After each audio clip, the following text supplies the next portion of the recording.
of people with the gift of making music so true. It can conjure spirits from the past and the future. This gift can bring fame and fortune. Somebody take me.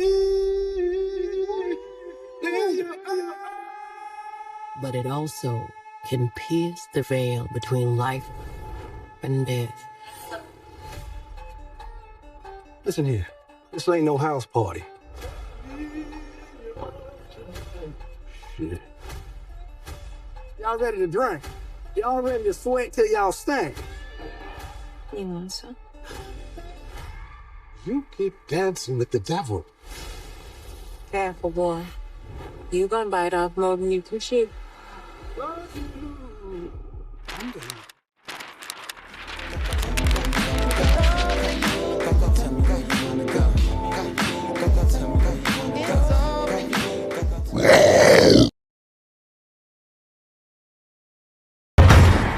You keep dancing with the devil. One day he's gonna follow you home.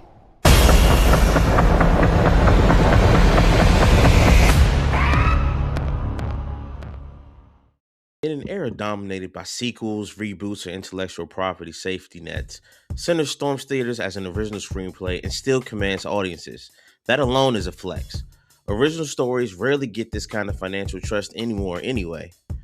Yet Sinners didn't just open strong, it held. Word of mouth mattered, repeat viewings mattered, the conversation mattered. That's how you know something real is happening, regardless of what they try to put out there in the media. This thing really happened, and we have the numbers and the proof to back it up. So if you're wondering what a real box office success looks like for pretty much any year in the 2000s, it literally is Sinners.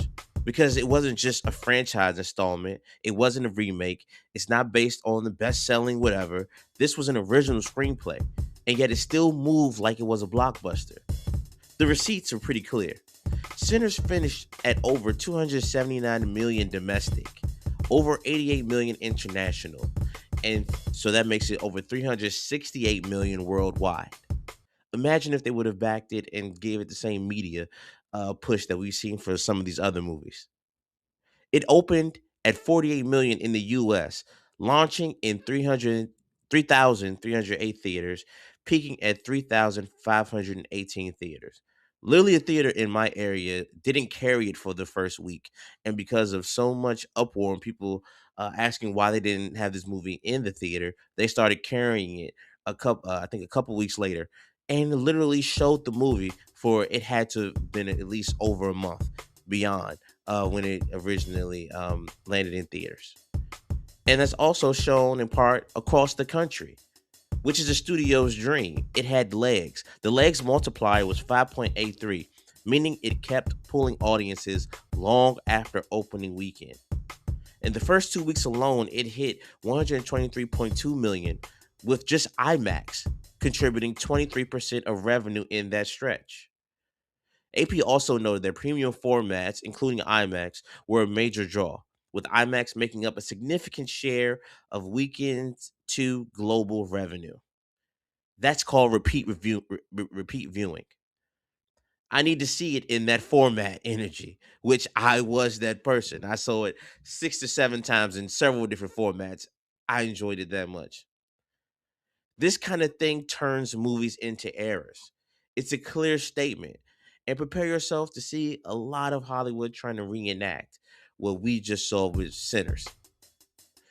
This is the part also that matters, is that Ryan Coogler wrote it. I mean, how many movies get this popular where we literally, the director is the one that literally wrote the script?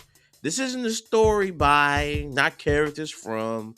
Coogler is credited as a director and screenwriter. The voice is singular. The themes are deliberate and the movie feels authored instead of manufactured. Now, the uniqueness isn't just original screenplay, it's that the Coogler also negotiated a deal that matched the movie's themes, which was ownership.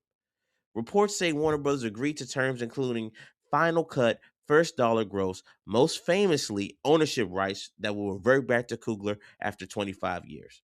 And coverage also notes he can earn from merchandise and licensing fees for set periods, with another rare layer of creator control. That's something on another layer, on another level, another depth that we also have to applaud here. And then there's Michael B. Jordan's acting. All right. The kind of work that makes actors age 5 years. We've seen many actors when they get to the summit try to pull this off and it doesn't land at all. However, for Michael B. Jordan, it lands. And we can argue whether it was two characters or three. I personally think it was three, given how Stack changed. But we'll stick with two for the narrative. So he's playing these two brothers, Smoke and Stack, and the difficulty isn't in just playing those characters, but it's also in making you forget. If you look at a lot of the background video and discussions behind the scenes, they talk about how this was imperative to Michael B. Jordan's shooting. He literally shot these scenes separately and twice. So literally doing twice the amount of work on for certain scenes, doing three times the amount of work than a normal actor would do on the scene. This takes into effect prosthetics, makeup, remembering your lines, changing your accents. We talked about how a Stack he would put little rocks in his shoes so it would make him move, be a little bit off balance, which added to the character, which affected the posture, created a different energy, and gave a different moral gravity. That's high wire. That's high wire acting without a net, and it should be rewarded. And even if the mainstream and some of these other awarding agencies don't give it, we as the people have shown that we respect the artwork and that there's a new voice rising up that is giving credit to this amazing work that we're seeing on the screen. And not to just stick with Michael B. Jordan, we had incredibly strong performances from Haley Steinfeld, who brought an emotional clarity and tension, the kind that keeps scenes humming. And even when she's not speaking, you really could read her expressions. Jack O'Connell, he was controlled and dangerous, where a glance can feel like a threat. He really introduced a unique perspective on the villain, and you can really feel his investment in that character. Wumi Musaku, who delivers a grounded strength, the performance that makes a supernatural feel believable. This she sent people to learn more about this ancient belief system, ancient healing system. And she even spoke about how playing this character actually expanded upon her understanding and her connections to this type of spiritual science. Delroy Lindo, again, a masterclass. I don't think he's ever given a bad performance. Everybody knows the guy when you see him. You say, "Oh yeah, I know that guy." And he always lands performance. If you haven't seen him in Malcolm X, incredible. He was a scene stealer in there for just the short scenes that he was in there.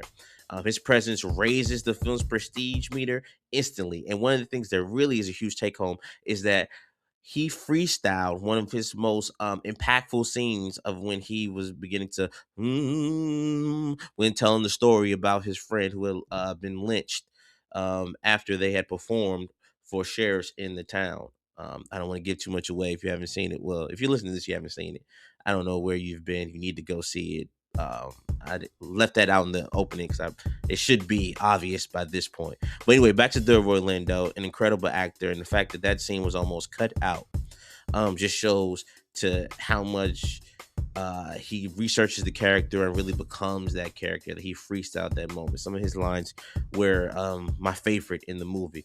Mouse Canton also he gives a really strong performance as Preacher Boy. It's interesting to see fresh blood. His voice, the depth, the deepness of it was really interesting to see on screen. And he also added a level of sincerity that kept the film from turning into just a pure spectacle.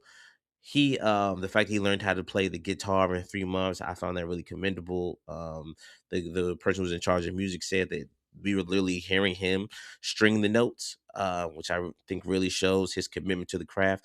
I'm interested to see what he does beyond this movie.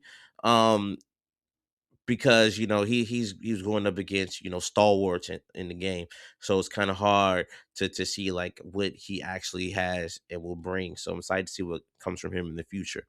All right, and lastly, with just cultural relevance, Sinners is the kind of film that has become a reference point.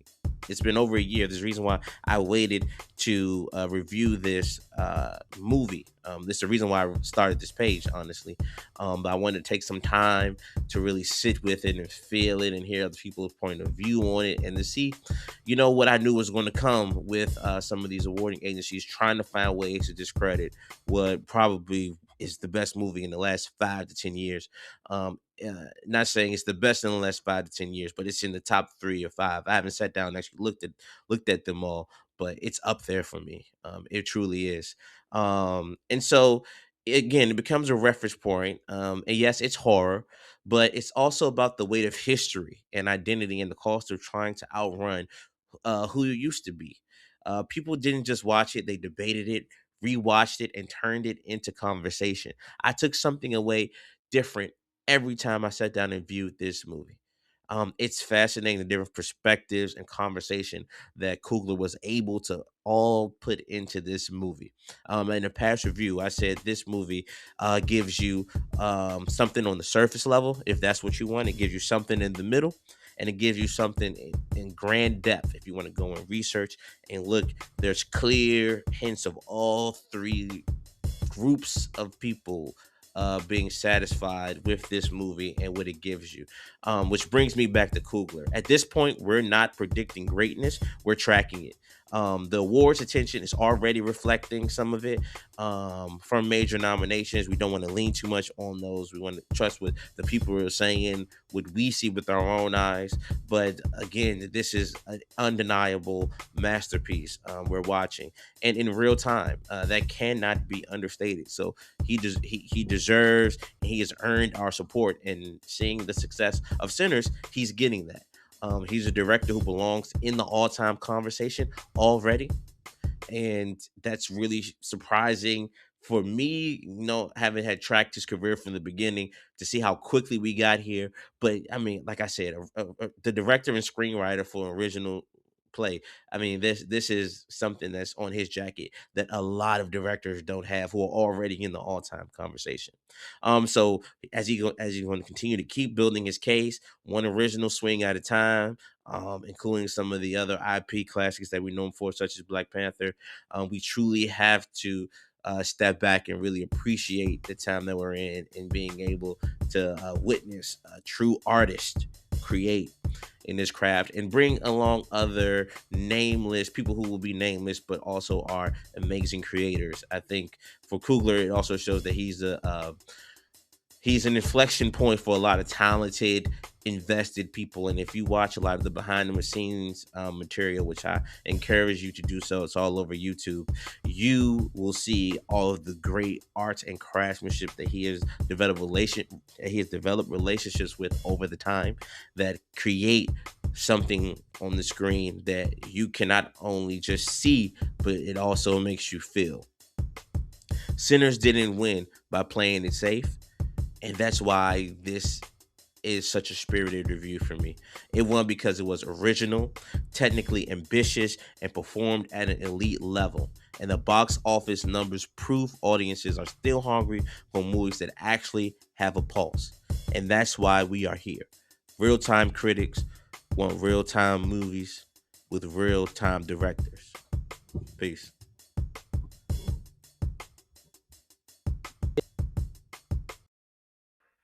Thanks for watching another Real Time Critics.